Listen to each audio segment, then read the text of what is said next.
Listen, share, rate, and subscribe to Hip Hop Marvels podcast, available on all podcast platforms and apps and streaming services. Available on Pandora, Apple Podcasts, Spotify, Google Podcasts, and more. We got it locked from your block to the comic shop.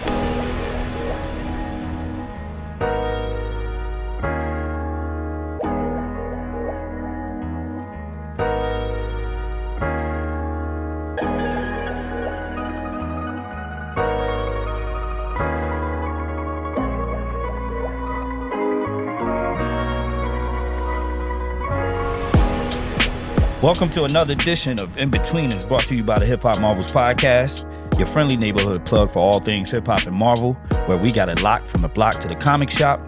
INBETWEENERS is where we showcase marvelous people doing marvelous things. And today we have a dope special guest, Jason Carpenter, also known as Jigpool. What's up, guys? The Deadpool memorabilia king. You know what I'm saying? Jason is not only the collector of all things Deadpool, but he's also a Deadpool cosplayer, father, husband, and all-around funny dude with over 14,000 plus followers on Instagram and 20,000 plus on TikTok. Jigpool is a well-known figure in the Deadpool collector space, so I try to be. Give it up for my brother Jigpool. Man, what's going on, man? How you feeling? I'm good. I appreciate you guys even taking your time out to come and see me. Oh yeah, no doubt, man. Yeah, that means a lot. Yeah, no doubt, man. When I seen the collection, man, look at this.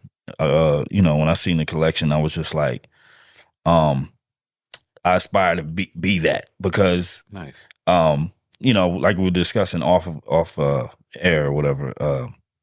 I'm a Thanos fan, and I, would hope for my collection to be like this one day. So, how did you first become interested in Deadpool and like collecting the items?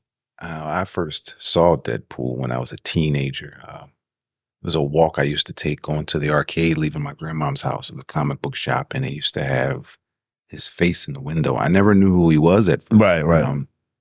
I used to see him briefly in the animated series of X-Men, and once I got a hold of that book, it just changed the way I saw the way they treated characters. Right. The way he spoke, the way he treated other characters, and the way he kind of dealt with himself in the panels. It was so different. To me, it was authentic. Right. He was always joking, even when he was sad, and I related to that. And okay. That's kind of the hard fault point that kept me connected to him. As far as collecting, I always knew once I became successful enough or comfortable enough in life, I knew I was going to do it. Right. Just meeting my wife, she's a sniper.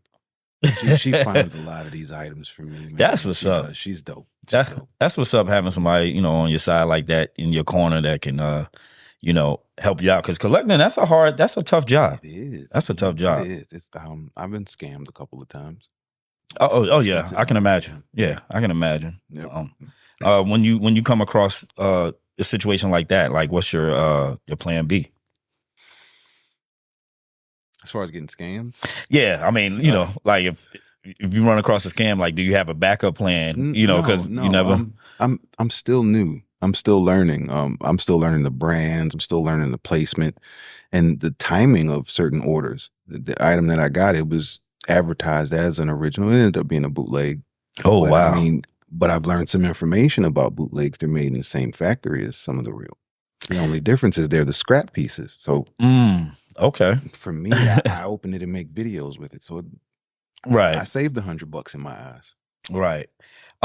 So moving on, we all know, Deadpool first appeared in New Mutants '98. Right there. You know what I'm saying?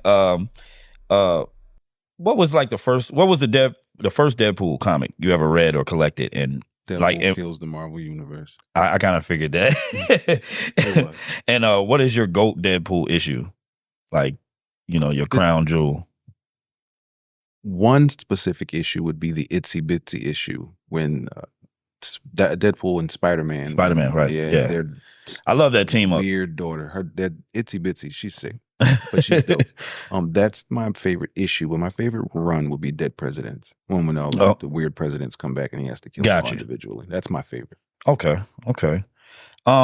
What's your like favorite item in your collection? Because you have many items. Like, do you have a particular favorite? Specifically, this guy.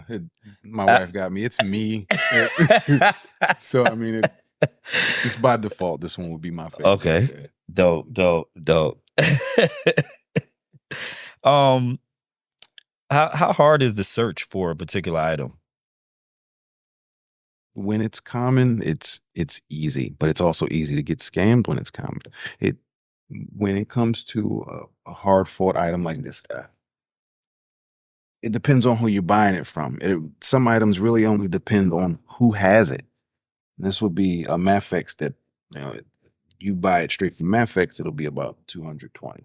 When you're buying it on eBay, excuse me for leaving the microphone, you buy it from eBay, somebody might charge about $400. Wow. How is like the organization and attention to detail for you as far as collecting goes? And off camera, we discussed military and stuff like that. So I know the power of attention to detail. How much does that play into collecting for you? When it's time to reorganize or clean, it takes the entire weekend. I take 2 days. I'll start that morning and I'll end up I'll get up at 8 a.m., make breakfast. I'll start at 10. I probably won't stop till about 4. And then I'll continue the next morning. Okay. So do you have any like rules or criteria you follow deciding on what to get? Absolutely. To add to your collection? I have a budget. My wife controls my purchase power. Let's just be clear about that. Don't they all? There are times where I have a little more leeway than others. So it depends on what's out. So if I do have a nice amount, maybe I'll go for a lot of little items. Right. Or I might splurge for that one big item like she got me that Deadpool. And I'm in the comic book shop. I'm a handful of books. And I'm wondering why she left out. Right. She had already bought it, snuck it in the car. So I'm making my videos, my new items. She brings this downstairs. I didn't even know I had it. So wow, that's what's up, man. That's what's up. So you have a lot of fans and followers. I try. You have a lot. When did you decide to take your collection, over to your social media? Like, that's a really good question. Because prior to that, my page was mostly, nonsense memes and random socio-political information. Once I started getting my collection past 2 shelves, my wife said, you might want to change how your page looks because you have a lot of kids following. Right. And a lot of my content might have been vulgar prior to that. So I went back, erased everything, started from scratch, and you can't find a video on any of my social media that has any vulgarity or any divisiveness or disrespect to anybody at any course of the way. And I pride myself on that. Right. No, I agree. I dig that you engage with your fans by having them, ask you for certain items in your collection. How do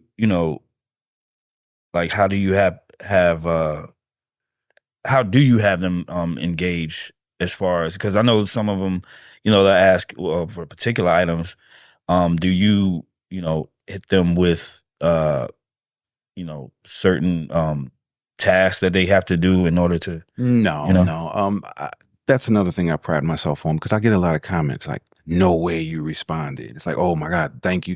And I can remember when I first started trying to build my following, I was that person. Right. Thanking a so-called celebrity right. for even responding or even acknowledging me. And I'm not a celebrity. That blue check doesn't really mean much to me. But I noticed that it means something to others. And I try to make that mean something. So when they do ask questions, I try to respond promptly. Right. I'm gonna be honest. There are some times where people ask me questions about items that I don't have, and I'll go and get them. Right. Before you make the video. I often wonder that too. So that does happen. It does happen. It does. And I'm like, wait, no, I don't have that. I'll be right back. That's what's up, man. That's what's up. I have a challenge of my own. Do you happen to have the original Deadpool soundtrack from the first movie on vinyl? No. That was one of my scam items. Mm. And I did have to send that back. That was one of the items that I wanted to have, and the person I paid, and it never came. It never showed up. So no, you win that challenge. I do not He have said you the win that soundtrack on vinyl. I don't. Yeah, I often wondered that, because Deadpool, he's a fan of hip hop. He is. Oh, 100%. Yeah, he's a fan of hip hop. 100%. Salt and Pepper Shoot. DMX is X gonna give it to Right, you and on that's the just first movie. Yeah, the MCU references he got. I mean, he listens to hip hop a lot in the comics. He references the hip hop in the comics all the time. Most of his one-liners are based on songs that you would have had to hear to even know what he's talking about. So right. And not to mention, he also got slapped in the face by Jean Grey, the rapper. So.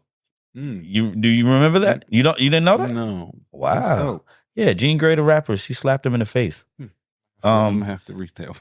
Yeah, back in 2014, he got slapped in the face, and I think it was Deadpool Volume 4, number 25, illustrated by Mike Hawthorne.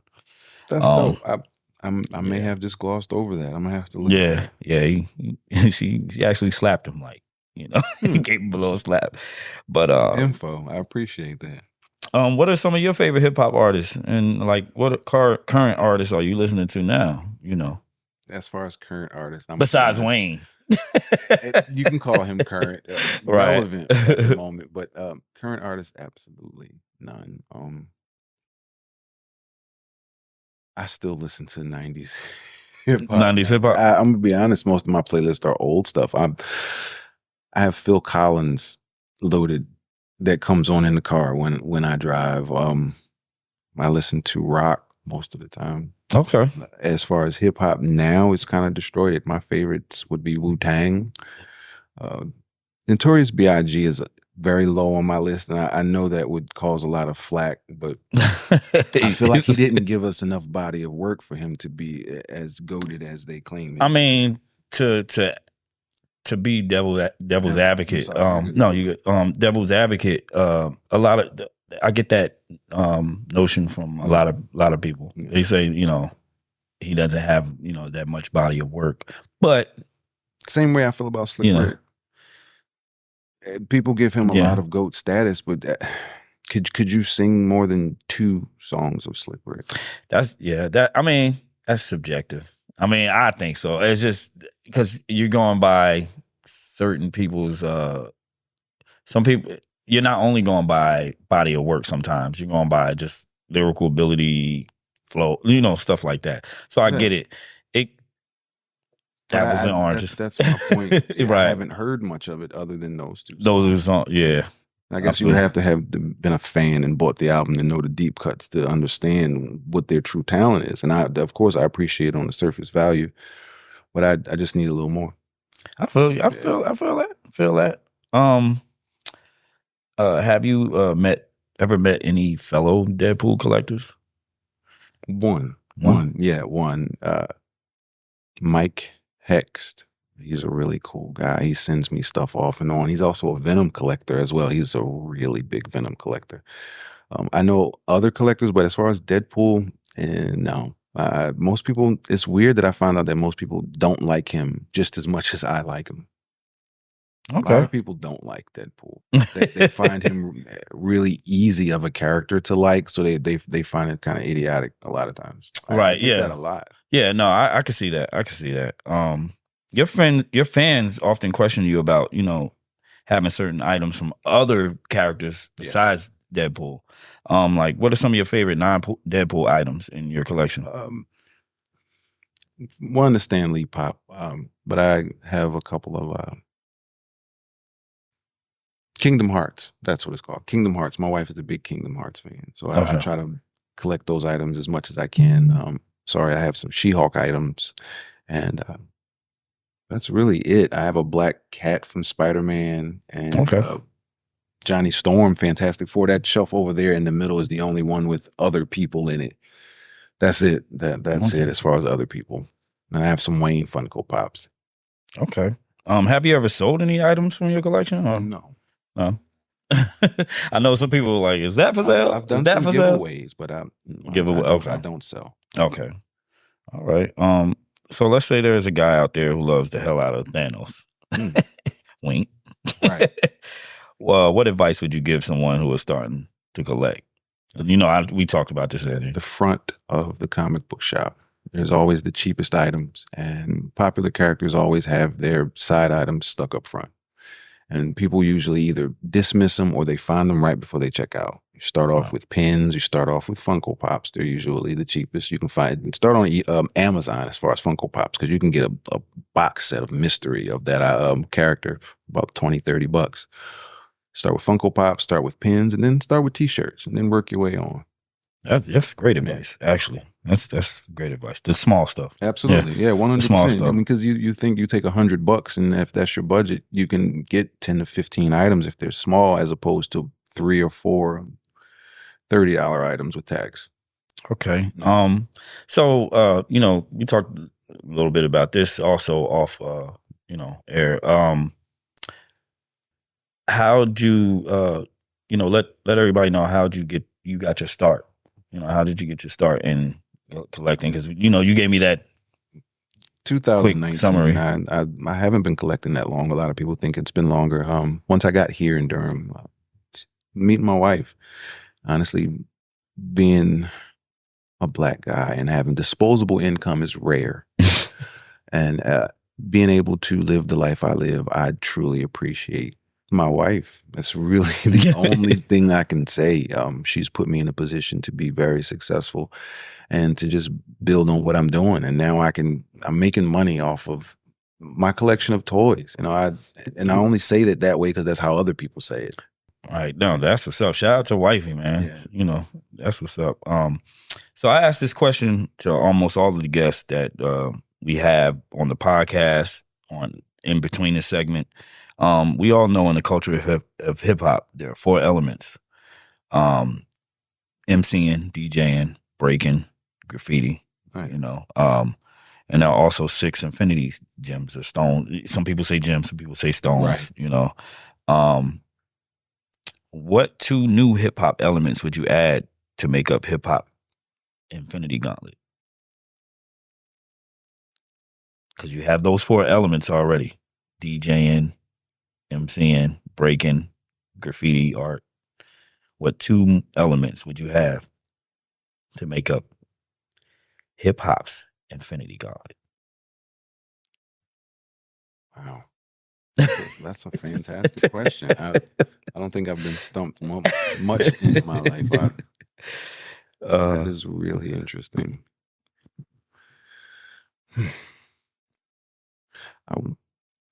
I would say reality one, but that would be a difficult explain because most of hip hop isn't based in reality. And it's the way I teach my children to see it, they're characters. And if we can find some reality in the authenticity, I believe that one would be something. If we could just make a person a little bit more real, just with the snap of our fingers, that would be helpful. Secondly, I don't know, that falls under graffiti. I would say physical art, but if hip hop could find a way to be expressed less cookie cutter, and I still think that falls more like you're saying more like back in the day, like when it was more informative, or like or more feeling, more like soul, less limits. I think there's a certain way people think hip hop should be. You know, a certain way a hip hop artist should be. Childish Gambino, for example. I love how he's freeform. You can kind of get anything from him. And I don't ever want to reference Drake because that's just a slippery slope when it comes to hip hop. I am a fan, but again, that's a slippery slope when it comes to Drake and hip hop because he does no love for Drizzy. No, it's a lot. He's very high on my list, but he has privilege that allows him to be who he wants to be. He can put out whatever he wants, and that he has that freedom because of all of the things he did. Right. I get it. And I'm speaking on like a new artist coming in.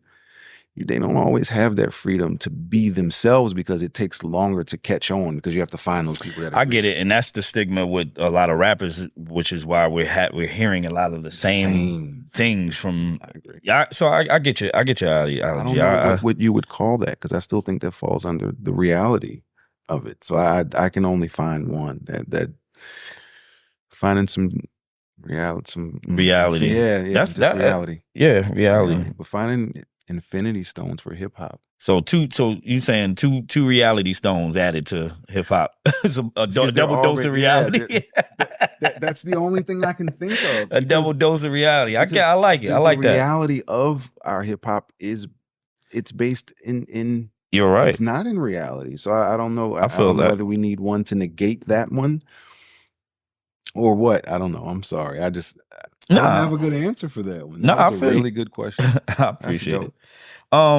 Okay, 2-part question before we get out of here. Indeed. Do you have any plans for the future of your collection, and what does your collection really mean to you? The future of my collection would be I plan on opening up a comic book shop.